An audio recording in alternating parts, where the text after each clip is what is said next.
Bonjour à tous et bienvenue à Catch Club. On se retrouve pour les résultats de SmackDown du 4 juin 2021 et hier soir ça a avancé entre Roman Reigns et les Usos et c'est de plus en plus tendu. Donc justement le show démarre avec l'entrée de Roman Reigns accompagné par Paul Heyman. Le chef tribal nous dit que la semaine dernière il n'était pas très heureux de voir ses cousins essayer de récupérer les titres par équipe, mais depuis il a réfléchi et il a changé d'avis. Roman Reigns nous rappelle que dans cette fédération tout tourne autour de lui.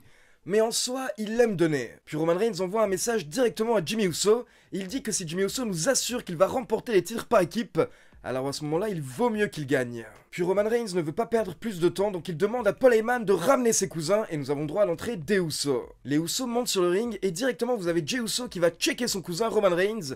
Il lui serre la main et il le reconnaît en tant que chef tribal. Mais par contre, Jimmy Uso ne le fait pas, donc là Roman Reigns dit à son cousin de le reconnaître en tant que chef tribal. Et Jimmy Uso répond que s'il se rappelle bien, il l'a déjà fait, il a déjà reconnu Roman Reigns en tant que grand chef tribal lors du dernier Hell in a Cell, pendant que Roman Reigns était en train d'étrangler son frère. Jimmy Uso assure que ce soir ils vont récupérer les titres par équipe, et Jey Uso est d'accord, il est de son côté, et c'est également très intéressant de regarder ce qui se passait dans le ring, car clairement pour la première fois, Jey Uso avait plus l'air d'être du côté de son frère que du côté de Roman Reigns comme il l'est habituellement. Et Roman Reigns termine en disant: écoutez, bonne chance, vous avez annoncé votre victoire, je sais ce que c'est, je le fais également souvent, mais par contre moi derrière j'effectue le travail, je remporte mes matchs.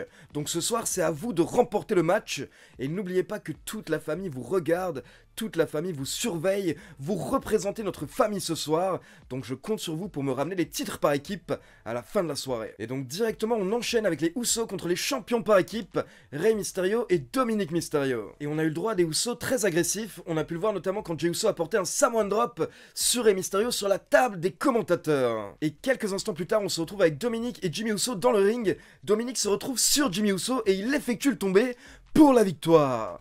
Mais le gros problème, c'est que l'arbitre n'avait pas bien regardé les épaules de Jimmy Uso, et Jimmy Uso s'était clairement dégagé avant le compte de 3. Donc Dominic et Rey Mysterio remportent le match et conservent les titres par équipe, sauf que c'est dû à une erreur de l'arbitre, car clairement les Usos n'avaient pas perdu. Donc forcément les Usos essayent d'expliquer la situation à l'arbitre, et là nous avons une caméra qui nous montre Roman Reigns dans ses vestiaires, car pour info Roman Reigns a regardé le premier match, il l'a suivi sur un écran, et là, bien entendu, il est très énervé, donc il se retourne vers Paul Heyman et il lui demande de lui ramener ses cousins. Donc quelques instants plus tard, les Usos arrivent dans le vestiaire de Roman Reigns et ils tentent de s'expliquer, mais là, Roman Reigns se lève et il s'énerve. Il dit qu'il ne veut pas entendre d'excuses, il rappelle que Jimmy Uso avait garanti une victoire, et au final, ils ont perdu face à un enfant. Roman Reigns leur explique que là, ils ont humilié leur famille, et Reigns souhaite qu'ils règlent ça ce soir. Et là, Roman Reigns dit des choses très intéressantes et qui font mal surtout. Il dit aux Usos de se mettre à sa place. Lui, il est le champion universel. Et les Usos sont une équipe qui ont été 6 fois champions par équipe.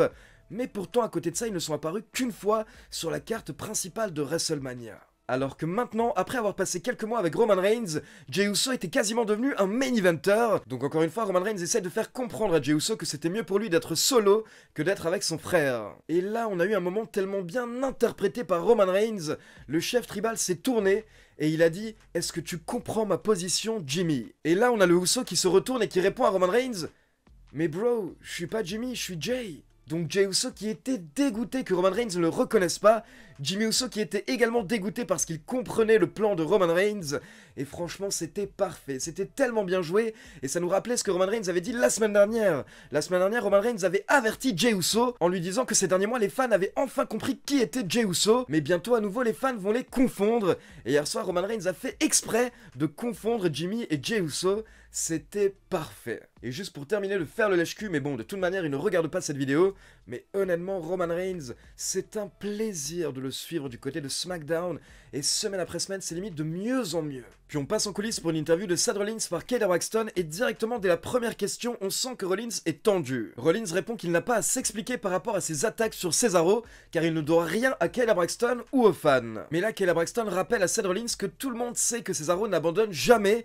Du coup, que va faire Seth Rollins quand Cesaro effectuera son retour? Et là, encore une fois, on peut voir que Rollins n'a pas du tout apprécié cette question, donc Rollins enlève son micro et il le jette sur Kayla Braxton. Ensuite, on retrouve les Usos qui vont se plaindre dans le bureau d'Adam Pearce et Sonya Deville par rapport à l'erreur de l'arbitre lors de leur match un peu plus tôt. Sonya Deville et Adam Pearce répondent qu'ils vont en discuter, mais les Usos exigent d'avoir une réponse ce soir. Puis on enchaîne avec une petite victoire de Carmella face à Liv Morgan en 2 minutes 30 par soumission avec le Code of Silence. Et après le match, Carmella demande à Greg Hamilton de la présenter en tant que vainqueur et plus belle femme du monde. Puis on passe en coulisses et on retrouve les Mysterio avec leurs valises qui sont sur le point de quitter l'arène car ils ont terminé leur soirée, ils ont remporté leur match. Mais là ils sont interrompus par Sonya Deville et Adam Pearce qui leur expliquent que lors du premier match de la soirée, l'arbitre a effectué une erreur. Donc les Mysterio vont devoir à nouveau défendre les titres par équipe ce soir lors du main event contre les Usos. Derrière, nous avons droit à l'entrée de la championne de SmackDown, Bianca Belair, qui nous parle de Bayley et du rire de Bayley. Bianca Belair dit que c'est la première fois que quelqu'un se moque ouvertement d'elle. Et Bianca Belair avoue qu'elle en a marre de Bayley, elle en a marre de son rire, et elle en a marre que Bayley se moque d'elle, et elle nous dit que c'est la première fois de sa carrière que quelqu'un se moque d'elle de cette manière. Donc Bianca Belair lance un challenge, elle défie Bayley à un match lors du prochain pay-per-view Hell in a Cell, et Bianca Belair nous dit qu'après le pay-per-view, c'est elle qui rigolera. Donc là, nous avons Bayley qui apparaît sur l'écran géant et elle accepte le défi de Bianca Belair. Puis encore une fois, Bayley se met à rire de manière très énervante pour taper sur les nerfs de la championne. Ensuite, pour info, un peu plus tôt lors de SmackDown, on avait eu le droit à un petit segment en coulisses avec les Street Profits et Chad Gable. Et en gros, Chad Gable essayait d'expliquer aux Street Profits qu'ils faisaient pas mal d'erreurs. Et Chad Gable a tenté de les recruter, mais les Street Profits ont refusé. Et ils se sont même un petit peu moqués de lui. Du coup, un petit peu plus tard, on retrouve les Street Profits en coulisses, mais cette fois-ci avec Otis. Et Otis n'a pas l'air bien, il demande aux Street Profits pourquoi est-ce qu'ils ont été aussi méchants avec Chad Gable alors que Gable veut simplement les aider. Et Otis leur dit même qu'ils doivent des excuses à Chad Gable. Mais les Street Profits répondent qu'ils ne doivent des excuses à personne. Et derrière, on a Ford et Dawkins qui disent même à Otis que Chad Gable le retient en arrière. Donc Otis devrait abandonner Chad Gable, vu que Gable essaie de profiter de lui. Mais là, par contre, Otis n'a pas apprécié, donc le segment se termine avec Otis qui attaque les Street Profits. Puis on enchaîne encore une fois avec un match qu'on a vu plusieurs fois ces dernières semaines, Shinsuke Nakamura contre King Corbin. Et donc déjà, première précision, comme les 2 semaines précédentes, Rick Boogs était présent pour jouer le thème d'entrée de Nakamura. Et derrière, une fois que le match a démarré, Corbin est sorti du ring et il a porté une clothesline à Rick Boogs pour se débarrasser de lui. Et quelques instants plus tard, Corbin effectue le tombé sur Nakamura et il triche en tirant sur les vêtements de Nakamura pour remporter le match. Et attention, encore une fois, après le match, King Corbin tente de récupérer sa couronne, mais Rick Boogs réussit à le faire trébucher. Et derrière, Nakamura reprend la couronne et il peut repartir en tant que roi de SmackDown. Puis pour info, on doit enchaîner avec Kevin Owens contre Apollo Crews pour le titre intercontinental. Et le commandant Aziz est banni des abords du ring. Il n'aura pas le droit d'intervenir lors du match. Mais par contre, il peut intervenir avant le match. Donc commandant Aziz en profite et il attaque Kevin Owens en coulisses juste avant le début du match. Et derrière, Kevin Owens a tout de même fait son entrée, mais comme vous pouvez l'imaginer, il était très mal en point.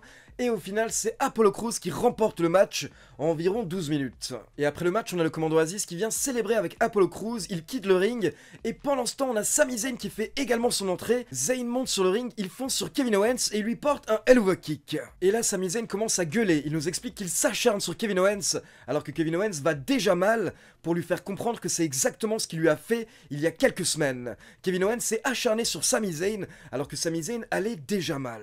Et Sami Zayn dit également à Kevin Owens que ce n'est pas lui qui vient de le frapper, ce n'est pas lui qui vient de lui mettre un coup de pied, mais c'est le karma qui vient de frapper Kevin Owens. Et perso, j'avoue que je suis assez content que la rivalité entre Owens et Zayn continue. Je suis curieux de voir encore un ou deux matchs entre ces deux catcheurs, car vraiment ils nous gâtent habituellement quand ils sont ensemble dans le ring. Puis on passe au main event de SmackDown, le même match qui a ouvert le show, les Mysterio champions par équipe contre les Usos. Et là, comme vous l'avez sûrement compris, les Usos ont la pression, car Roman Reigns n'acceptera pas une défaite, sauf qu'au bout d'environ 8 minutes, les choses se passent plutôt mal pour les Usos. Car au bout d'environ 8 minutes, vous avez Rey Mysterio qui porte le 619 à Jimmy Uso, et derrière il effectue le relais avec Dominic. Mais là, d'un coup, vous avez Roman Reigns qui sort de nulle part et qui porte un Superman Punch à Dominic qui est en train de monter sur la 3e corde. Donc forcément, l'arbitre est obligé de sonner la cloche, et ce sont les Mysterio qui remportent le match par disqualification. Et là, encore une fois, on peut voir Roman Reigns très énervé dans le ring, et Roman Reigns gueule qu'il est obligé de nettoyer le bordel qu'ont créé les Usos. Et donc là, c'est parti, Roman Reigns s'acharne sur Rey et sur Dominic,